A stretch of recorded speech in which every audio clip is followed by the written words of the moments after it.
This is Jody Vesley here with the Heartway Pastor and Missionary Caregiver podcast. And we are now in season 4, and we're on the second episode. Today, the episode is going to be a lot different than the first episode of this season. The main theme for this season is the need for care. And last episode, I really went into finances and the need for financial coaching. Today, I'm going to approach this a lot differently. A lot of what I'm going to say today is unscripted, but really heavy on my heart. And I see the need for this episode today all around me, especially among those in ministry, especially among pastors and church planters. And not just those people, but really a majority of Americans. A majority of Americans could really benefit, I feel like, from this episode today. And so the topic we're going to discuss today is pauses. The idea of taking pauses in our life, daily, weekly, annually, and what does that look like and what does that mean, and what is the importance of doing it? Why should we do it? What happens when we don't do it? And so on and so forth. I want to start off just with reading a couple of verses from Matthew chapter 6, verses 30 through 32. This is after Jesus sent out the apostles and they had returned. And it says here, the apostles gathered around Jesus and reported to him all that they had done and taught. He said to them, "Come away by yourselves to a remote place and rest for a while." For many people were coming and going, and they did not even have time to eat. So they went away in the boat by themselves to a remote place. Now, that doesn't end up ending up how they would love for it to end up, but this was their intention. This was the heart. The apostles came back. They updated him on what they had done, what they had taught, and then Jesus tells them, "Come away. Let's go to get some rest a while in a place away from the people." And so in seeing that, and on top of that, just all over the Bible, we see this need for pausing. We see this need for resting, whether it be the Sabbath and that illustration from the days of creation and the day that God rested. And then he wanted us and wants us to keep a Sabbath on a weekly basis. Or whether it be something more extended, like a sabbatical, which is what I think more of what was happening in these verses in Mark, and we see happening in other places in Scripture where it's a more extended time period after a long work trip or after a mission trip. And you think about missionaries coming back on furlough, and not how all of that is a break, not how all of that is rest. There's a lot still to be done stateside, but some extended period of that time should be considered as a pause and should be for rest. So I want to talk to you about pausing in your days, weeks, and so on. I want this to be a reflective podcast for yourself, for you to question and think on yourselves. I don't want it to be a podcast where I'm telling you what to do. That was actually one of my concerns about making a podcast like this, is I really, really, really don't want to come across judgmental to anyone. That is not my heart. That is not my intention. I'm trying to do everything I can for it to not be like that. I think hard work is a really good thing and a really good attribute in people. As for me, and I think a lot of others that I've talked with in ministry, I think what seems to be more of the issue than not working enough is working too much without pausing. And that sounds maybe contrary to what some of you are thinking that are listening today, but that's just from my experience and what I've seen. In fact, when I was in Russia, I got called a workaholic a lot by my language teacher and a few others. And at the time, I just thought, well, Russians, they're definitely more laid back in their work and things like that. And so coming in with the American mindset, the get to the top type mindset, it really changes your perspective when you stop and pause and think and look at it from other people's perspectives.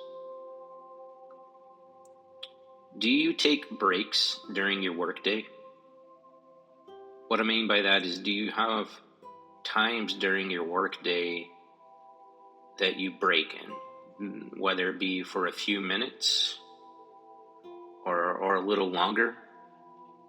Do you have a lunch break? Is your lunch break really just eating while you're working? I mean, I think we can all relate to that. Is your lunch break just another meeting? Are your breaks really just different ways for you to continue on with your work day from what you were doing? And then when you take a step back and you look at your day from when you got up to what you did during the day to when you go to bed, is there much of any pause in there at all? Are you just waking up to work and stop working at the point when you actually enter the dream state? Like you're even laying down in bed thinking about work-related items. You haven't turned your mind off ever. And in your discussions with family and friends, in the back of your mind, you just constantly have something involved with work going on. And you can't shut your mind off from it. You can't be present with those you are with for the times that you're with them. And this is really applicable to anyone. I think we can all relate to when we're with someone or someone is with us. Are we taking time to pause from other things in our day and be present in that moment with those people? Is our mind there with them? Are we actively involved in what they're saying and where they're at in their emotions and what they're doing? Or are we on our phones? Are we messaging someone else? Is our mind elsewhere? Are we getting distracted by notifications? Are we thinking about all the other things we need to do? Are we even on the phone maybe with someone else in the presence of others? Again, this is not to be judgmental. It's just for a time for us to be reflective about how we're spending our days, how we're spending our time that God has blessed us with. Another question I have for you is, do you take breaks weekly? Are you taking that Sabbath? I'm not going to spend a long time on the Sabbath. I think we've addressed this before in different things. Sometimes I get my Zoom calls with ministers mixed up with my podcast because we address similar topics. But If you're a Christian, especially if you're in ministry, you know it's scriptural and biblical and necessary to take a Sabbath every week, but are you taking that Sabbath? Sabbath isn't just a physical break from the normal workday, but even more importantly, I would think for those working in an office environment or in a situation where physical effort isn't just a regular part of the job, I think the mental aspect of the break, the emotional aspect of the break, the spiritual aspect of the break is much, much more important. Are you able to mentally take a break from ministry and be with people? Be with your family. Be with your spouse. Take a break from all of the ministry things you have going on just to be present in something not that. Another question I want to ask you is, do you take breaks after intense work periods? We all have these. Everyone listening has intense work periods, whether it be a student taking finals, whether it be an intense work trip or a project that you've had to put in a lot of hours to finish the project on time by the deadline. Whether it be those who are listening and have had to go to weekly or a week-long meeting or go to a church camp or host a VBS or lead a mission trip. Those are intense work periods. And I know that just as a matter of practical reasons, functional reasons, we may not be able to take off right after that. Although if you can and you have the time, I don't think it's a bad time. I think that could be a good time to take those breaks. But I know that's not always the case where you have that possibility. And so what I want to encourage you to think about is after those intense work periods, what is your work days, work week looking like? Are you having the same expectations as you do in a normal work week?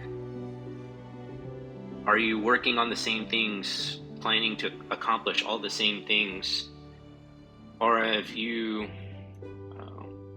set up more realistic standards for putting in an 80-hour work week to then go into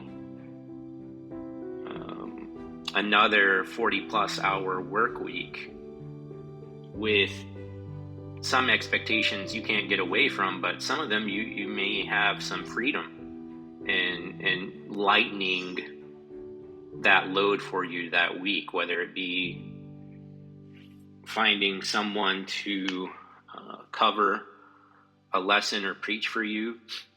You know, as pastors, as ministry leaders, we're not just called to preach the gospel and to teach, but we're called to train and disciple others.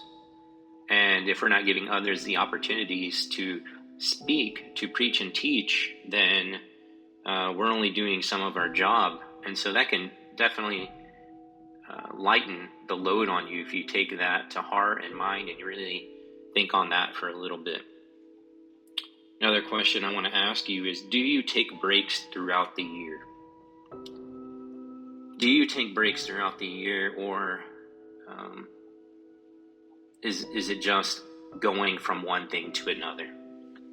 Are you just going from one thing to another without a break, year after year after year? And you can't remember the last year you've had a vacation. And by vacation, I don't mean just going out and doing something fun for a few days or a week, although that could be your vacation. I'm talking about something more like a sabbatical, a break, a pause for an extended period of time, a week or longer. A lot of churches and a lot of jobs have vacation time or paid time off, are you taking that paid time off? Are you taking it off? You don't have to use money to take paid time off. You can do something free. A lot of times it's hard to take a real pause and a real break if we're staying home. Sometimes we can do that, but sometimes we just need to get out. There are opportunities out there to get away and not spend so much. If that's an issue, if that's a hindrance for you, like we just don't have the funds right now to get away. I want to encourage you to think outside of that. Think about for missionaries going to a mission house.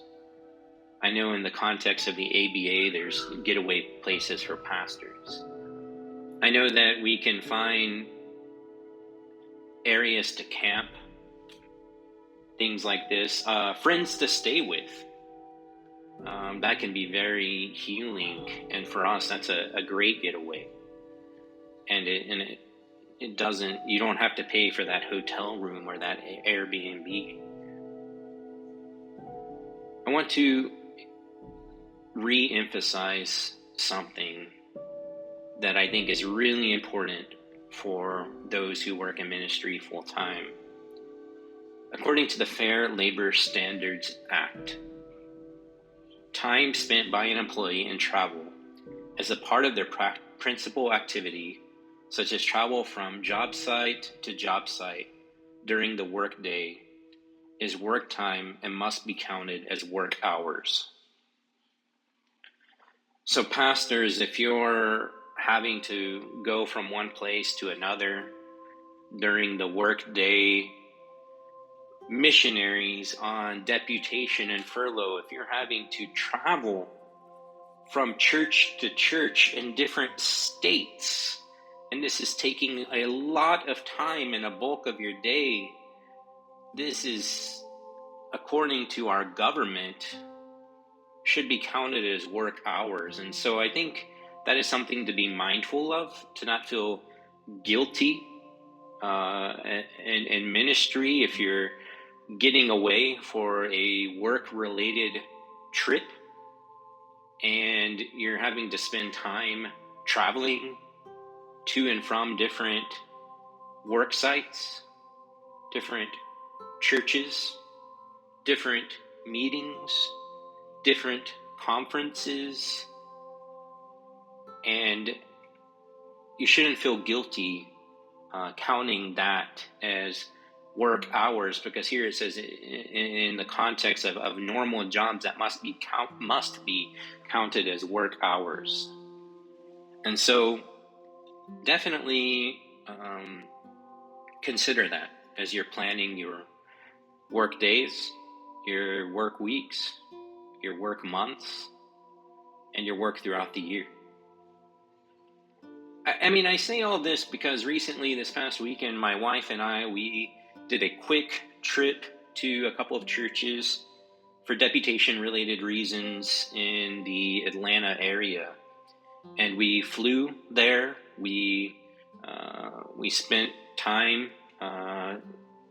with our gracious pastor and his wife who hosted us in their home and got a lot of time to know them and visit with them, and then got another lot of time to visit with some other church members of different churches, and in addition to presenting our ministry, and I preached also during this trip a couple of times. And so that whole trip took a lot of time. It took up a lot of time that we could have been doing other things, but that time was devoted to work. The purpose of the trip was work. The purpose of the flight was work. The purpose of getting the rental car and driving the rental car was to go to work sites to present our work. The purpose of the meetings that we had was for people to better get to know us, and us to better get to know them, to form closer partnerships so that God's kingdom might be expanded through our works that God has called us to. And so, I mean, if you broke this trip down, and I'm not talking about when life gets busy. Sometimes we have to travel because life gets busy. Sometimes we have a lot on our plate because life gets busy. We have sick family, sick relatives, people we're helping outside of ministry, and that is just not counted as work time, even though it is work time. It's not work hours for the purpose of your job. And so, yeah, I'm talking about just in the context of what you do for a living. In this trip, I think we spent 9 hours actually at the work sites. If we included meetings outside of that time with people in the churches, in addition to that time spent at churches, would be about 14 hours. If we're to include travel time to and from the work sites, it was looking closer to 30 hours. And so, what if I went into this week with the same expectations I had of a normal week? I got up at 2:45 a.m. Monday morning, rolled in here about 8 a.m. At our house, which is where we work from most of the time, and then starting at 8 a.m. Monday morning, after that 30-hour time period, starting at 11:30 a.m. on Saturday, I just went into just a normal work week, 40 plus hour work week with the same expectations of what I was getting done, the same expectations as what I would normally do. I don't know if that's the best idea, because then I would have been putting in 70 hours. I would be putting in 70 plus hours of work this week myself, directly related to our ministries and what we're doing with our ministries. And what I want to point out in this is this quote that I looked up about.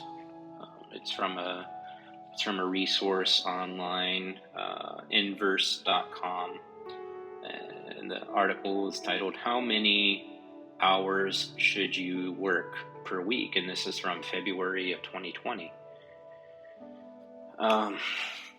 It says this: the more time we spend at work, the less time we have for other important things in life. The more time we spend at work, the less time we have for other important things in life.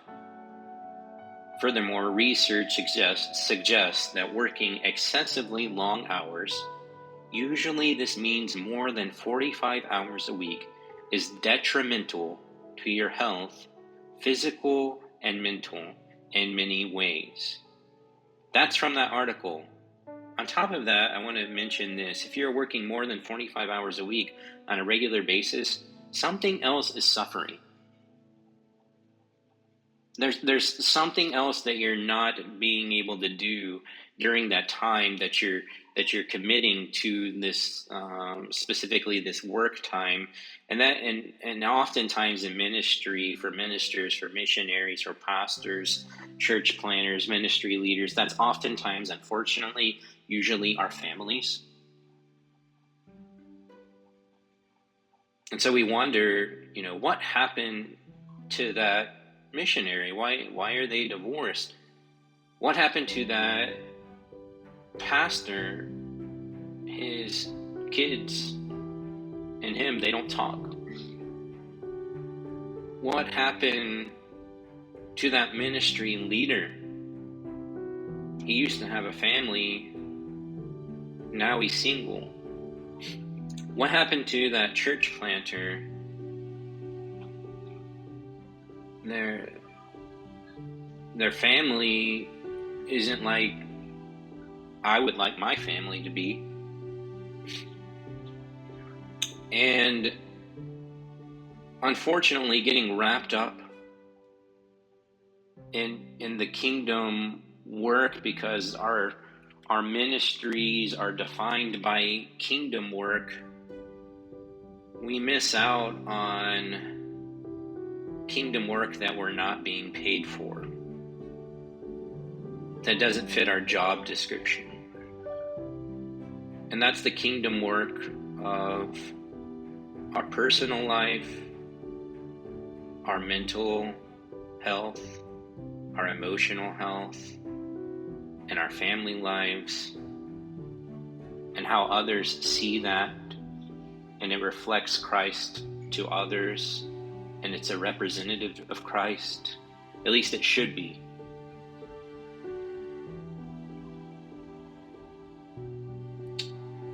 It's interesting that we can get celebrated working 75-hour work weeks in ministry by ourselves, by some of our colleagues, by some of our church members. But when we take a step back and we think about it from a different perspective, as a pastor, you think about that church member, those church members that work 75-hour work weeks, and how you don't see them, and how their families don't see them, and how the church doesn't see them. And suddenly, because the work and their job, what they're doing isn't so-called kingdom focused, we become really judgmental, can become really judgmental of people like that. But in reality, we're doing the same thing. It just looks better from a church, weird American church perspective, but it's not any better.